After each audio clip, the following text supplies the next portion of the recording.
filled with excitement, fun, and is beyond limits. But the question is, are you ready to jump?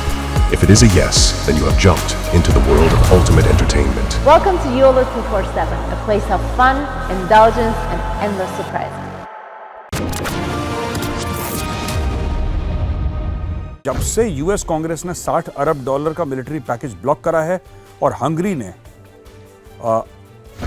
50 billion Euros का, तो दोस्तों ये अगर लगभग मंगा लें, ये करीब 110-115 अरब डॉलर का गेम है पूरा का पूरा। अगर हम गिन लें $60 अरब यूएस के और 50 अरब यूरो, जिसकी वैल्यू डॉलर से ज्यादा है यूरो, उसको अगर हम काउंट कर लें तो करीब 115-120 अरब डॉलर का खेल है, जो कि यूक्रेन का पैसा लोग रोक के रखते हैं। जय हिंद दोस्तों, मैं हूं मेजर गौरवारी और आप देख रहे हैं आज की ताज़ा तरीन खबरें। अच्छा, General M Naravane, former chief of army staff of the Indian army, उनकी किताब 4 स्टार्स ऑफ डेस्टिनी, जितना मैंने उसके बारे में मीडिया में पढ़ा है, किताब तो मैंने नहीं पढ़ी जाहिर सी बात है, लेकिन जितना मैंने पढ़ा I think it is exceptionally well written. लेकिन क्या है कि कुछ लोग होते हैं जिनको ना कीड़े डालने की आदत होती है, जैसे कि कुछ पॉलिटिशियंस, इनको कीड़े डालने की आदत है।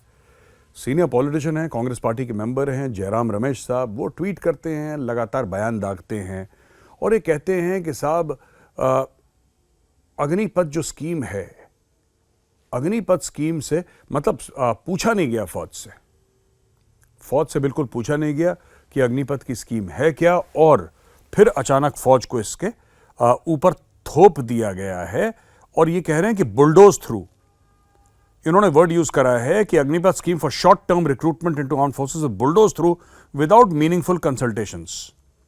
ये कांग्रेस पार्टी ना, मैं देखिए ना, मैं चाहता नहीं कि मैं राजनीति के ऊपर कुछ बोलूं। जब ये फौज के बारे में बोलते हैं तब मैं राजनीति के बारे में बोलता हूं। मेरी तो एक ही दरखास्त है जितने भी पॉलिटिशियंस हैं कि आप, हाथ जोड़ के आपसे विनती कर रहा हूं, आप सेना में मत घुसिए, मैं राजनीति में नहीं घुसूंगा, ठीक है? आप अपनी जगह रहिए, मैं अपनी जगह रहता हूं। देखिए बात क्या है, जनरल नरावने ने बोला क्या, और मुझे इस चीज का बुरा लगा है कि आप हमारे आर्मी चीफ के बयानों को ट्विस्ट कर रहे हैं। जब बात हुई थी अग्निवीर की, तो ये आइडिया किसका था? ये नाम तो जाहिर सी बात है बाद में आया ना, अग्निवीर, अग्निपथ, लेकिन ये जो पॉलिसी थी ये किसके दिमाग में आई? ये पॉलिसी इंडियन आर्मी की है और ये पॉलिसी लेकर इंडियन आर्मी वाले गए आई थिंक डिफेंस मिनिस्ट्री के पास, और जाहिर सी बात है उस समय सीडीएस हुआ करते थे जनरल बिपिन रावत उनके पास, और फिर ये प्राइम मिनिस्टर ऑफिस गई और जनरल बिपिन रावत साहब ने एक प्रेजेंटेशन दिया। अब ये जो बात थी, जो चाह रहे थे फौजी, चाह रहे थे कि साहब जितने भी होंगे उसमें 75% रिटर्न हो जाएंगे और 25% वापस चले जाएंगे। वो चीज फ्लिप हो गई, यानी सरकार को ऐसा लगा कि 25% रहने चाहिए, बाकी 75% या वट एवर द केस में भी इन केस ऑफ अग्निवीर। पर जिस तरीके से बोल रहे हैं साहब कि बुलडोज कर दिया और इनसे बातचीत नहीं करी, यहीं से तो पॉलिसी आई थी। The policy was created by the Indian army, it was not created by the PMO, it was not created by the Bharatiya Janata party और एनी अदर पॉलिटिकल पार्टी। ये तो भारतीय सेना ने बनाई थी पॉलिसी। हाँ, उसका क्या परसेंटेज था ऊपर नीचे, वो आगे जाके चेंज हुआ, डिस्कस हुआ, नहीं हुआ, वो बात की बात है। उसके लिए किताब खरीदनी पड़ेगी, पढ़नी पड़ेगी। लेकिन यार मैं ये कहता हूं कि क्यों कुछ पॉलिटिशियंस हैं जो इतनी जल्दीबाजी में, मतलब कि ब्राउनी पॉइंट्स जीतने के लिए, कि हम कुछ ऐसा सरकार के खिलाफ कर दें कि हमारी बल्ले बल्ले हो जाए, और इनकी बल्ले बल्ले होके नहीं मान रही। ठीक है दोस्तों, यही चीज इन्होंने करी थी पहले जब राफेल हुआ था, तो बोला साहब कि चौकीदार, मतलब इन्होंने नारा लगाया कि चोर है चोर, इस तरीके के नारे लगाए। फिर सुप्रीम कोर्ट की जजमेंट आ गई उस पर, फिर इनको शर्म नहीं आई। यार देखिए, सेना के मामले में आई थिंक बेहतर यही है कि चुप रहिए, क्योंकि दिन भर तो आप बोलते रहते हैं किसी ना किसी चीज पे, आपकी जबान रुकती नहीं है। सेना के मामले में थोड़ा समझ लीजिए कि आप बोल क्या रहे हैं, थोड़ी सी गंभीरता। That's all I request, and this is a request from a citizen.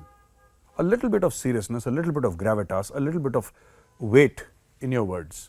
हर समय ऐसी हल्की बात करना ठीक नहीं लगता। अभी कांग्रेस पार्टी के ही थे ना वो नेता संदीप दीक्षित, जिन्होंने जनरल बिपिन रावत जैसे महान योद्धा, महान जनरल के बारे में बोला था कि ये तो सड़क के गुंडे हैं। आप सोचिए कौन ऐसे अपने आर्मी चीफ के बारे में बात करता है?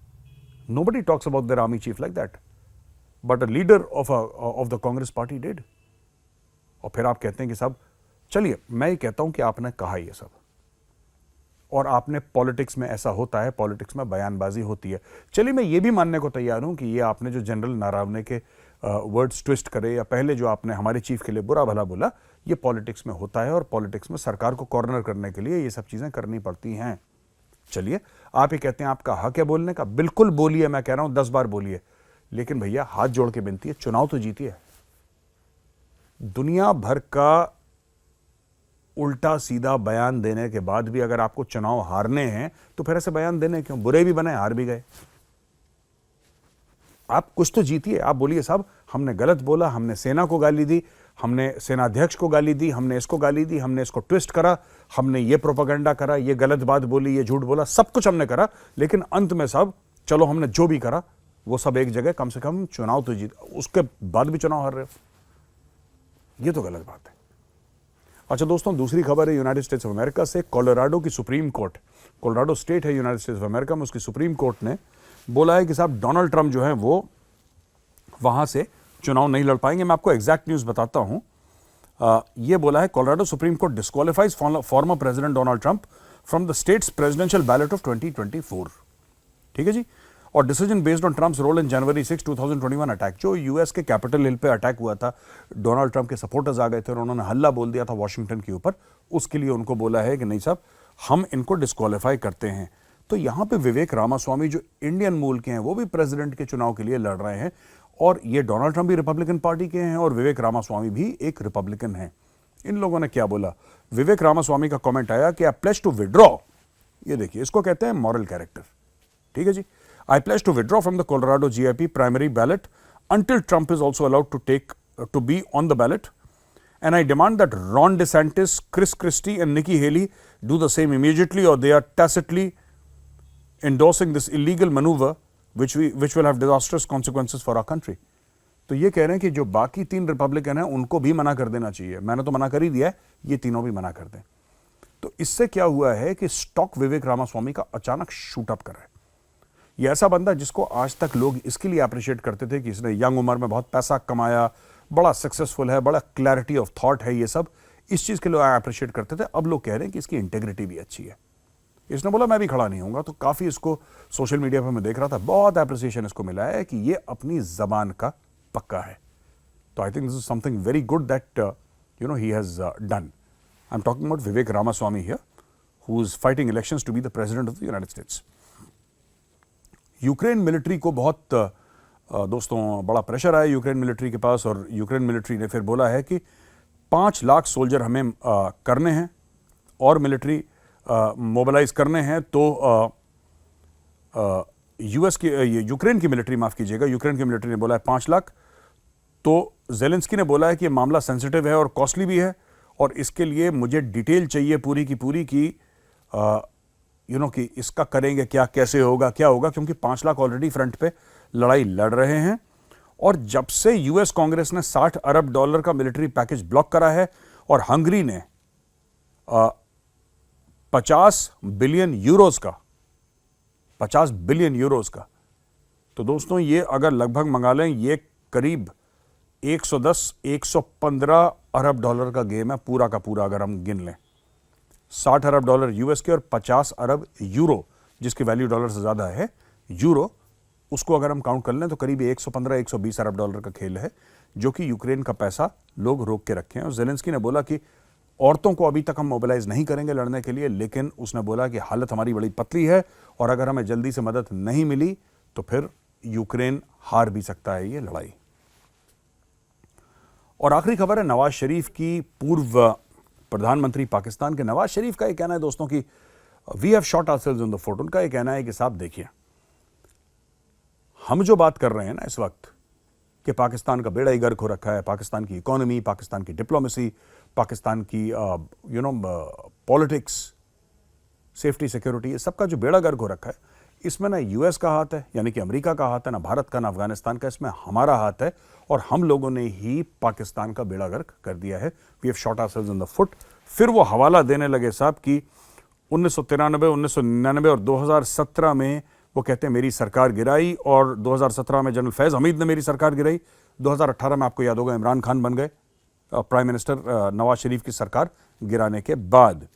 और उन्होंने ये भी बोला है कि साहब ये जो पाकिस्तान की जो मिलिट्री है, आर्मी है, ये इंटरफियर करती है, जजेस को जाके धमकाती है, उनके ऊपर प्रेशर डालती है और अपनी मनचाही जजमेंट जजेस से ले लेती है।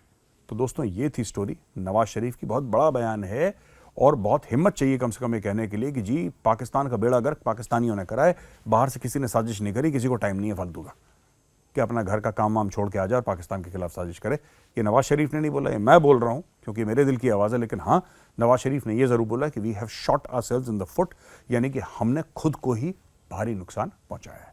तो दोस्तों वीडियो कैसा लगा? अगर पसंद आए तो लाइक करिए वीडियो को और कमेंट्स में ज़रूर लिखिएगा इस वीडियो के बारे में आपको क्या अच्छा लगा और क्या बुरा लगा। कल फिर हाजिर होऊंगा एक नई वीडियो के साथ, तब तक के लिए जय हिंद।